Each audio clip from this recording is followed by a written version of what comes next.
नमस्कार दोस्तों, स्वागत आपका हमारे आज के करंट अफेयर की क्लास में। शुरुआत करते हैं हमारे पहले करंट अफेयर से कि एनडीए को राज्यसभा में और लोकसभा में 2/3 बहुमत की आवश्यकता है, क्योंकि आने वाले मानसून सत्र के अंदर जो एनडीए गठबंधन है, बीजेपी की सरकार है, वो परिसीमन बिल है वो पास करवाना चाहेगी। इसी के लिए कवायद चल रही है। वर्तमान में लोकसभा में 543 सीटें हैं और राज्यसभा में अभी कितनी है? 245 सीटें हैं। तो राज्यसभा में भी 2/3 बहुमत और लोकसभा में भी 2/3 बहुमत की आवश्यकता होगी। ये 245 है, इनमें से 12 राष्ट्रपति के द्वारा मनोनीत होते हैं और 233 राज्यों से चुन करके आते हैं। तो ये चाहिए हमें 362 और ये चाहिए हमें 162। अगर बीजेपी का समर्थन करेंगे इस बिल के अंदर तभी वो बिल है वो पास हो पाएगा, लेकिन अभी इससे दूर है। दूसरा है कि मध्य प्रदेश में जो राज्यसभा चुनाव होने जा रहे थे उसमें मीनाक्षी नटराजन का जो नामांकन पत्र है वो रिटर्निंग ऑफिसर के द्वारा खारिज कर दिया गया। रिटर्निंग ऑफिसर होता है वो नामांकन पत्र की जांच करता है और एक बार अगर रिटर्निंग ऑफिसर इसको खारिज कर देता है तो फिर दोबारा इस पर निर्णय है अपना निर्णय पलट नहीं सकता है और चुनाव होने के बाद ही चुनाव आयोग में इसकी शिकायत दर्ज करवाई जा सकती है। किस आधार पर इन्होंने ये नामांकन पत्र खारिज किया? ये लिखा है रिप्रेजेंटेशन ऑफ पीपल एक्ट 1951, लोक प्रतिनिधित्व अधिनियम 1951 की धारा 36(2) के अनुसार किया है, जिसके अंतर्गत बताया गया है कि अगर कोई भी उम्मीदवार है वो अपनी सही जानकारी नामांकन पत्र में दाखिल नहीं करता है तो उसका पर्चा खारिज किया जा सकता है। कौन से मामले? अगर कोई गंभीर आपराधिक मामलों में उसके ऊपर केस चल रहा हो, शैक्षणिक योग्यता से संबंधित, अपनी संपत्ति और देनदारियों यानी एसेट और लायबिलिटी से संबंधित कोई भी जानकारी छुपाता है तो उसका नामांकन रिटर्निंग ऑफिसर के द्वारा रद्द किया जा सकता है। ऐसा ही हुआ मीनाक्षी नटराजन के साथ। दूसरा हमारा करंट अफेयर है कि एफटीए का फायदा उठाने में पिछड़ रहा भारत, विदेशी उठा रहे 70% तक लाभ। एफटीए का मतलब होता है दोस्त फ्री ट्रेड एग्रीमेंट, यानी ट्रेड एकदम फ्री रहेगा, उसके ऊपर कोई भी आयात शुल्क नहीं रहेगा, किसी प्रकार की बाधा नहीं रहेगी, सामान बेचने की भी बाधा नहीं रहेगी। तो फ्री ट्रेड एग्रीमेंट, मुक्त व्यापार समझौता, भारत ने काफ़ी देशों के साथ ये किया हुआ है। इसमें मुख्य रूप से सीमा शुल्कों में कटौती की जाती है। जो हम आयात शुल्क लगाते हैं, इम्पोर्ट ड्यूटी लगाते हैं, उसके ऊपर भी हम काफ़ी ज़्यादा उसको कम कर देते हैं। कोटा को हटाया जाता है। कोटा यानी हम कई बार क्या करते हैं, अपने घरेलू उद्योगों को संरक्षण देने के लिए ये डिसाइड कर लेते हैं कि जैसे मान लीजिए मोबाइल फ़ोन है, हमारे देश में किसी भी देश से मोबाइल फ़ोन इंपोर्ट होगा, उसकी 10 लाख यूनिट आएगी, उससे ज़्यादा नहीं आएगी। तो ये 10 लाख का हमने क्या कर दिया, कोटा निर्धारित कर दिया। इस कोटे को भी हटा दिया जाता है। रूल्स ऑफ ओरिजिन को देखा जाता है कि ये तो नहीं है कि कोई दूसरा देश जिसके साथ हमारा एफटीए नहीं है वो अपना माल उस देश के जरिए हमारे को पहुंचा रहा है जिसके साथ हमारा एफटीए हो रखा है। इसकी जांच की जाती है। सेवाओं और निवेश का आदान प्रदान। सेवा और निवेश का आदान प्रदान का मतलब है कि हमारे देश के जो वैज्ञानिक है, पेशेवर डॉक्टर हैं, इंजीनियर हैं, वो उस देश में जिसमें हमने एफटीए किया है वहाँ पर वीज़ा नियमों में ढील दी जाती है और वहाँ पर जाकर वो काम कर सकते हैं। इससे उस देश में भी फायदा होता है और हमें भी काफ़ी ज़्यादा विदेशी मुद्रा मिलती है, फॉरेक्स हमारा बढ़ता है। सबसे ज़्यादा हमारा व्यापार घाटा चल रहा है आसियान देशों के साथ। आसियान की फुल फॉर्म है association of south east Asian Nations. कौन से nation? South east Asian nation. क्या भारत इसमें शामिल होगा? नहीं होगा, क्योंकि भारत साउथ एशिया में आता है, ना कि साउथ ईस्ट एशिया में। कौन कौन से हैं इसमें देश? तो इसके अंदर 10 देश हैं। Indonesia, Myanmar, Malaysia, Cambodia, Laos, Vietnam, Brunei, Thailand, Singapore और फिलीपींस। ये 10 देश आसियान देशों में शामिल हैं और हमने इन सभी देशों के साथ एफटीए किया हुआ है। तो इस घाटे को कम करने के लिए क्या कदम उठाए जाने चाहिए? एफटीए तो हमने कर लिया, तो हमें रिव्यू ऑफ एफटीए, जो बहुत पुराने एफटीए उनको रिव्यू करना चाहिए। प्रोडक्ट लिंक्ड इंसेंटिव योजना है उसको सरकार बढ़ावा दे रही है। नॉन टैरिफ बैरियर्स, एक होते हैं बैरियर, 2 प्रकार के होते हैं, एक होते हैं टैरिफ बैरियर, एक होता है नॉन टैरिफ बैरियर। दोनों ही अपने देशों में घरेलू उद्योगों को संरक्षण देने के लिए लगाए जाते हैं, यानी एक तरह से हमें आयात कम करने के लिए लगाते हैं।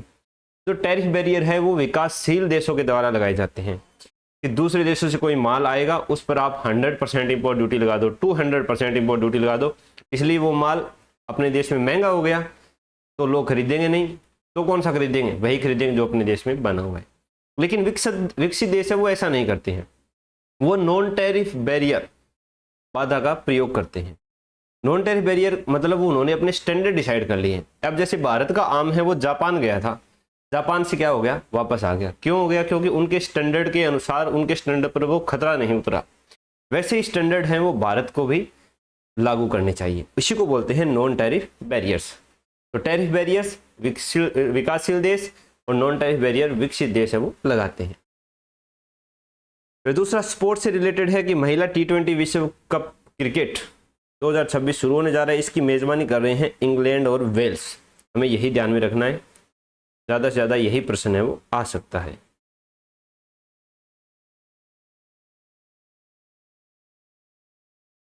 कहाँ चला गया ये, यहाँ लिख देता हूँ मैं। चलो, इंग्लैंड और वेल्स संयुक्त रूप से मेजबानी कर। फिर है जो अपनी विश्व योगासन चैंपियनशिप हुई थी, उसमें हैंड बैलेंस इंडिविजुअल स्पर्धा के अंदर देवांशी शर्मा जो जयपुर से है, इन्होंने स्वर्ण पदक जीता है। फिर श्रीनगर से लेह को जोड़ने वाले मार्ग के ऊपर एक टनल है, उसको जोड़ दिया गया है। मतलब टनल की खुदाई करते हैं किसी पहाड़ में, तो पहाड़ में दोनों तरफ से खुदाई होती है, और जब उनके बीच वो टनल मिलने वाली होती है तो फिर उसको एकदम से तोड़ा जाता है, मानी जोड़ दिया गया। 13 किलोमीटर लंबी ये सुरंग है। तो जोजिला सुरंग किसको जोड़ती है? श्रीनगर को लेह से जोड़ती है। पहले इसमें 3 से 3.5 घंटे लगते थे, अब ये 15 मिनट का सफर रह जाएगा, और 13 किलोमीटर ये लंबी है। फिर राजस्थान का स्वनिधि डाटा आया है PM स्वनिधि योजना का, तो इसके बारे में हमें जानना जरूरी है। PM स्वनिधि की फुल फॉर्म क्या होगी? PM प्रधानमंत्री street vendors Atmanirbhar Nidhi. Street vendors Atmanirbhar Nidhi, ये होती है PM स्वनिधि की फॉर्म। फुल फॉर्म भी आपको याद रख लेनी है।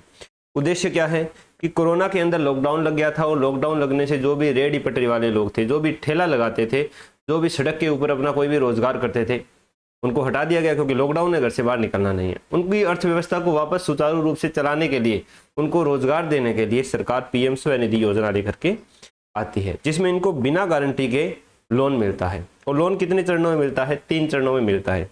सबसे पहले चरण में उसको 10,000 रुपये दिए जाएंगे, जिससे ये मासिक एक किस्त के माध्यम से 12 महीने में इसको लौटाएगा। अगर 12 महीने या 12 महीने से पहले ये लौटा देता है तो दूसरे चरण में इसको 20,000 रुपये का लोन दिया जाएगा।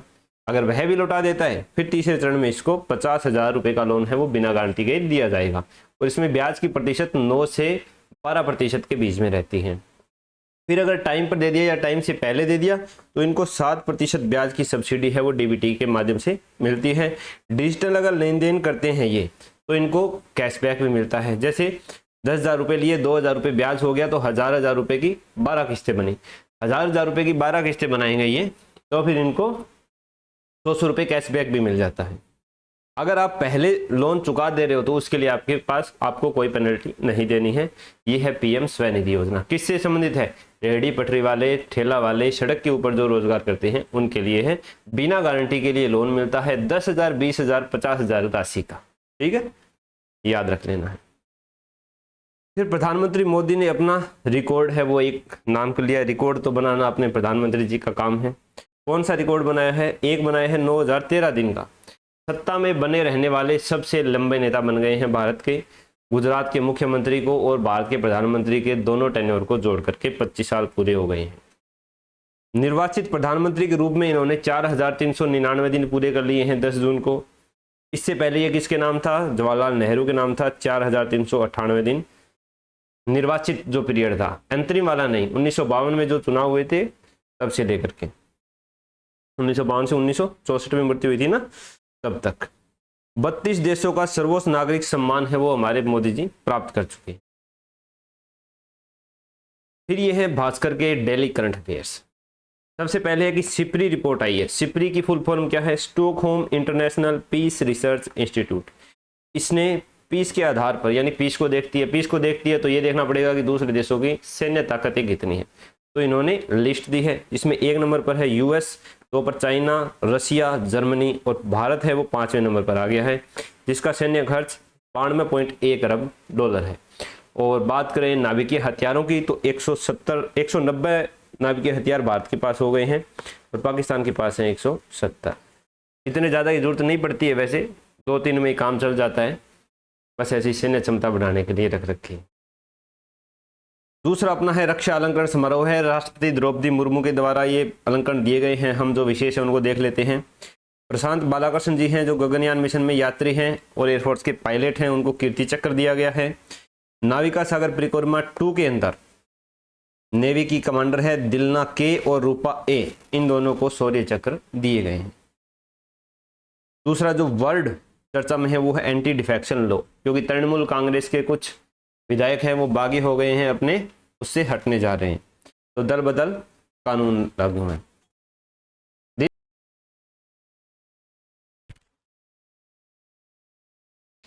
सॉरी फॉर डिस्टर्बेंस थोड़ा सा। तो दल बदल कानून क्यों बना रहे हैं? क्योंकि तृणमूल कांग्रेस के अंदर जो विधायक बागी हो रहे हैं तो उनसे रिलेटेड। तो क्या कानून है ये 52वें संविधान संशोधन 1985 के द्वारा लाया गया था। 10वीं अनुसूची में इस चीज प्रकार की चीजें दी गई है कि कोई भी सदस्य अगर अपनी पार्टी को छोड़ता है तो उसकी विधानसभा के सदस्य हो, लोकसभा के सदस्य हो, राज्यसभा के सदस्य हो, तो सदस्यता चली जाएगी। सदस्यता चली जाएगी कब कब जाएगी? अगर वो स्वेच्छा से अपनी पार्टी छोड़ दे रहा है तो चली जाएगी। किसी दूसरी पार्टी को ज्वाइन कर, मतलब पहले अपनी को छोड़ेगा तभी तो दूसरी को ज्वाइन करेगा। अगर वो व्हिप का उल्लंघन कर रहा है, व्हिप का मतलब होता है कि पार्टी का जो प्रमुख होगा एक तरह से, वो सभी सदस्यों को ये निर्देश देगा कि आपको इस विधेयक के लिए इसके पक्ष में वोट देने हैं, इसके विपक्ष में वोट देने हैं। राष्ट्रपति का चुनाव हो रहा है तो किसको वोट देने हैं, उपराष्ट्रपति का चुनाव हो रहा है तो किसको वोट देने हैं, इसको बोलते हैं व्हिप। अगर वो व्हिप के अगेंस्ट जाता है तो भी उसके दल बदल कानून लागू हो सकता है, सदस्यता जा सकती है। अगर कोई निर्दलीय सदस्य है वो किसी पार्टी को ज्वाइन कर लेता है, उसकी भी सदस्यता चली जाएगी। अगर कोई मनोनीत सदस्य है, जैसे राष्ट्रपति मनोनीत करते हैं राज्यसभा में, वो किसी पार्टी को ज्वाइन कर लेते हैं, उनकी भी सदस्यता चली जाएगी। दो अपवाद क्या है, कब नहीं जाएगी? अगर किसी पार्टी के टोटल सदस्यों में से 2/3 सदस्य नया संगठन बना लेते हैं या किसी अन्य संगठन, अन्य पार्टी में जुड़ जाते हैं, तो उनकी सदस्यता नहीं जाएगी। पहले ये 1/3 थी, 2003 में 51वां संविधान संशोधन करके इसको 2/3 किया गया है, क्योंकि 1/3 वाले भी काफी हो गए थे। दूसरा है सदन के अध्यक्ष, जैसे लोकसभा अध्यक्ष हो गए, विधानसभा के अध्यक्ष हो गए, सदन के अध्यक्ष। ये क्या है? अपने पद की निष्पक्षता को रखने के लिए अगर पार्टी छोड़ देते हैं तो इनकी सदस्यता नहीं जाती है। जैसे इनका कार्यकाल पूरा होता है तो ये वापस से पार्टी में आ सकते हैं। इस चीज का अंतिम निर्णय कौन लेता है दल बदल कानून के संदर्भ में? ये सदन का पीठासीन अधिकारी लेता है। लेकिन एक केस हुआ कियोतो होलोहान मामला, जिसके बाद सुप्रीम कोर्ट ने यह निर्देश दिया कि इसकी जो अपील है वो सुप्रीम कोर्ट और हाई कोर्ट में की जा सकती है। लोकसभा राज्यसभा के लिए सुप्रीम कोर्ट और विधानसभा के लिए हाई कोर्ट में की जा सकती है। तो ये है दल बदल कानून। अगला है अपना भास्कर का नॉलेज टेस्ट। सिंधु नदी और गंगा नदी तंत्रों के बीच जल विभाजक का कार्य करने वाली पर्वत श्रृंखला कौन सी है? तो ये पर्वत श्रृंखला है दोस्तों अपनी अरावली पर्वतमाला। गंगा इधर जाती है यूपी की साइड, सिंधु उधर जाती है पाकिस्तान की साइड, बीच में कौन सी पड़ती है? अरावली पड़ती है। दूसरा है कि तस्वीर में दिख रहे न्यायमूर्ति देश में जनहित याचिका के जनक माने जाते हैं। इसका को जनहित याचिका के जनक कौन है? PN भगवती। इनकी तस्वीर से तो नहीं जानते हैं, लेकिन जो लिखा है प्रश्न में उससे तो समझ ही सकते हैं, जस्टिस PN भगवती। फिर है PM रिसर्च चेयर स्कीम के लिए आवेदन शुरू हो गए हैं। PM रिसर्च चेयर स्कीम क्या है?